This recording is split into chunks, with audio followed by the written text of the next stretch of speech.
Welcome to the Orthopedic Indications channel, where we discuss medical education for medical sales consultants and reps. Welcome to Orthopedic Indications. My name is Nick Strasser. Jan, it's been a while since we've gotten together and talked about a topic in orthopedics. How are you doing? I'm doing great. Thanks again for inviting me, Nick. Yeah, absolutely. It's always great to get on. I always learn a lot from these discussions. You know, it's June, so you're heating up your trauma season. And you just had the Indianapolis 500 in town. Yeah, it was the greatest spectacle in racing. 350,000 guests at the Speedway this year. We're going to have to go to it, Nick. That's crazy. Have you gone? Do you go? I've gone once. Front and center? I hear there's a dance party in the middle. Is that true? I skipped the first time I went, I skipped it. Maybe next time. Next time. Yeah. Oh man, lots of entertainment. Yes, all the way around.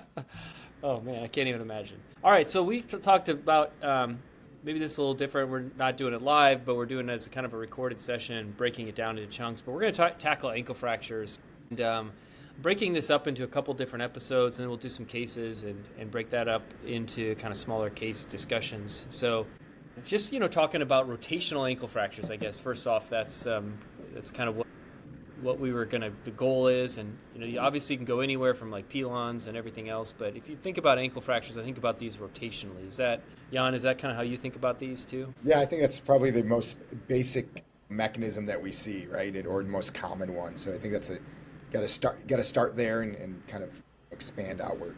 Yeah.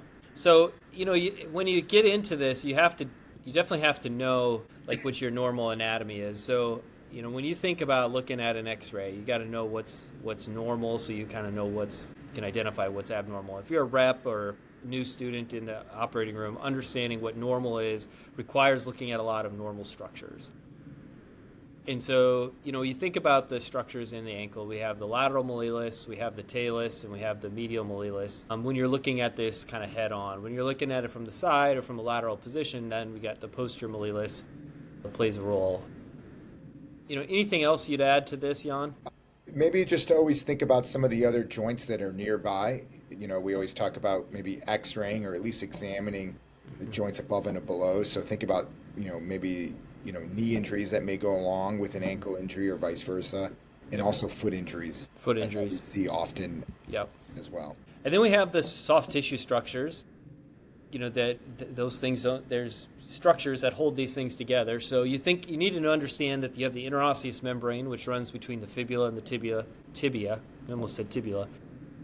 Between the fibula and the tibia, and that's this thin band of tissue that runs from up by the knee all the way down to ending just above the ankle. And then we have some of the structures that hold the syndesmosis, the AITFL, anterior inferior tib fib ligament, and the deltoid ligament, which is on the medial side.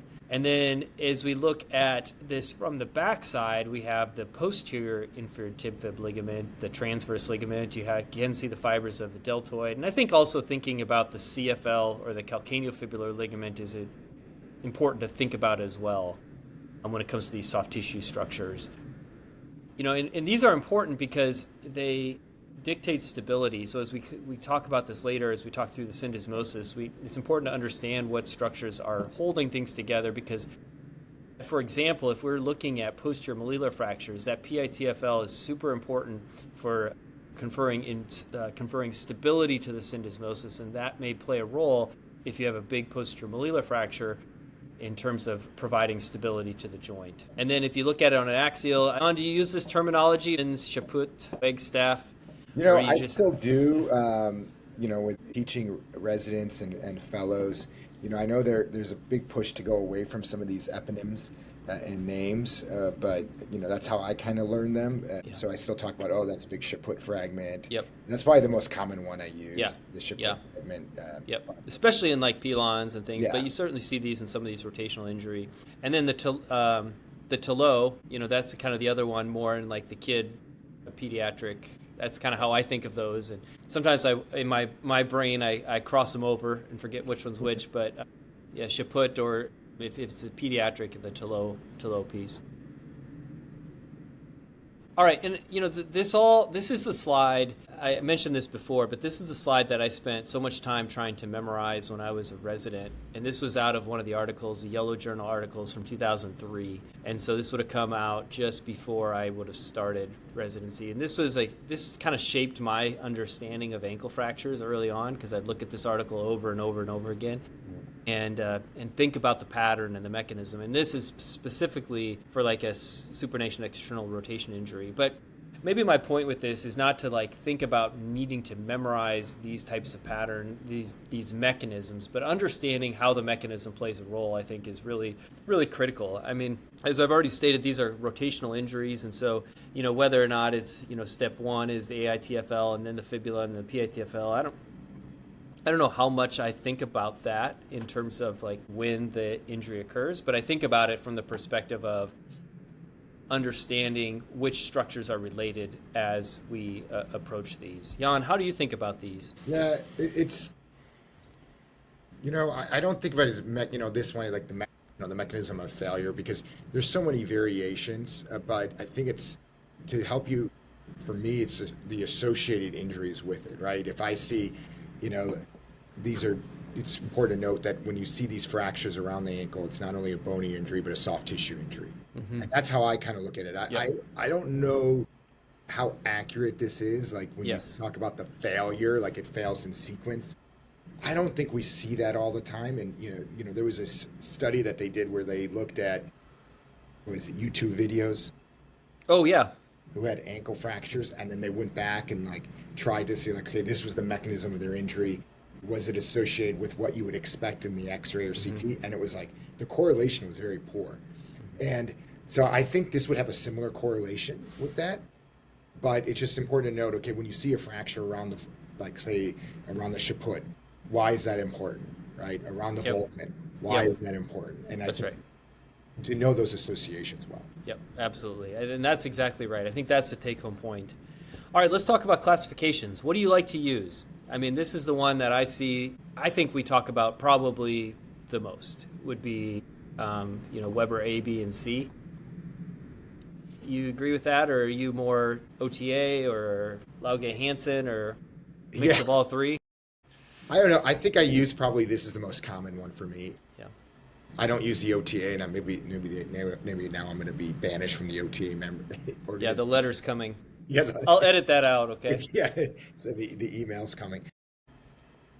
But I think the web, because this is like, there's very little, I think, disagreement when you say Weber A, B, or C. Yeah. Like, I think people immediately know what you're talking about in terms of the location of the fibular fracture.